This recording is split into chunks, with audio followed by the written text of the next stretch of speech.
The Haunted Reflection. The old antique shop smelled of dust and aged wood. Clara loved places like this, where every item seemed to hold a story. She was searching for something special for her new apartment, a centerpiece to make the space feel uniquely hers. Her eyes landed on a tall, ornate mirror propped against the far wall. Its frame was dark mahogany, carved with intricate floral patterns, the wood polished to a soft glow. The glass was flawless, catching the afternoon light and reflecting it back with an otherworldly clarity. It was perfect. "How much for the mirror?" she asked the shopkeeper, an elderly woman with sharp eyes. The woman hesitated. "That mirror, it's been here a long time. Some say it's..." She trailed off, her expression unreadable. "It's what?" Clara prompted, smiling. The shopkeeper shook her head. "Never mind. It's yours for $50 if you really want it." Clara handed over the cash, pleased with her find. As the mirror was loaded into her car, she thought she saw a flicker of movement in its reflection. But when she looked again, it was just her own face staring back. That night, Clara hung the mirror in her living room. It immediately transformed the space, making it feel brighter, more elegant. She stood before it, admiring her reflection. "Not bad," she said with a grin. The mirror didn't reply, of course, but for a moment her reflection lingered longer than it should have when she turned away. She didn't notice. Days passed and the mirror became part of her routine. Every morning she stood before it to check her outfit, and every night she passed it on her way to bed.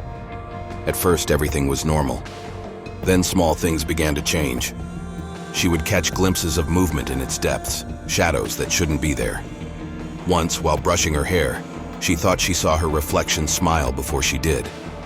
She laughed it off as her imagination, blaming it on long work hours. But the unease grew. One evening, she was sitting on the couch, scrolling through her phone when she glanced up at the mirror. Her reflection wasn't mimicking her movements. It was staring directly at her, its expression unreadable.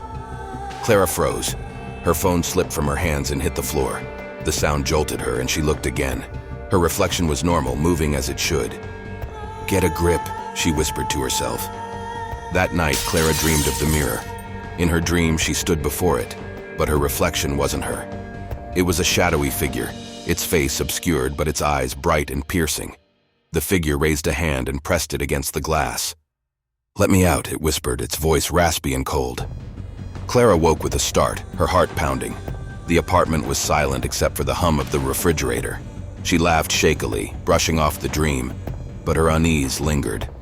The next evening, as she cleaned the living room, the mirror began to hum a low, vibrating sound that she felt in her chest. She approached it cautiously, her hands trembling. "Hello," she said, her voice barely above a whisper. The hum stopped. For a moment, there was only silence. Then, faintly, a whisper came from the glass. "Closer." Clara stumbled back, nearly tripping over the coffee table. The whisper grew louder, insistent. "Closer." Her heart hammered as she backed away, grabbing her phone. She called her best friend, Maya. "Maya, can you come over? Something's wrong with..." The line went dead. Her phone screen flickered, then went black. Clara turned back to the mirror and her blood ran cold. Her reflection was gone. The glass shimmered like water, rippling as a dark hand pressed against the inside. Another hand followed, and then a face, pale, gaunt, and twisted with a wide, unnatural grin. The figure began to crawl out, its body contorting in ways that made Clara's stomach churn. She screamed and ran to the kitchen, grabbing the heaviest thing she could find, a cast-iron skillet. When she returned, the figure was halfway out of the mirror, its long fingers gripping the edge of the frame. Its eyes locked onto hers, black voids that seemed to pull her in. "Let me out," it rasped, its grin widening.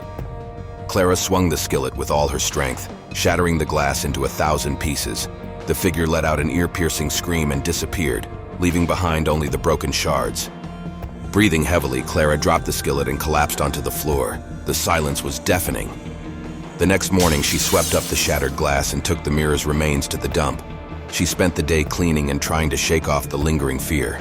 By evening, she finally felt like herself again. She sat on the couch with a glass of wine, relieved to have her home back. As she glanced at the empty space where the mirror had been, she felt a sense of calm. It was over. But then she noticed something. In the dark screen of her television, she saw her reflection. It wasn't sitting still. It was standing behind her, smiling.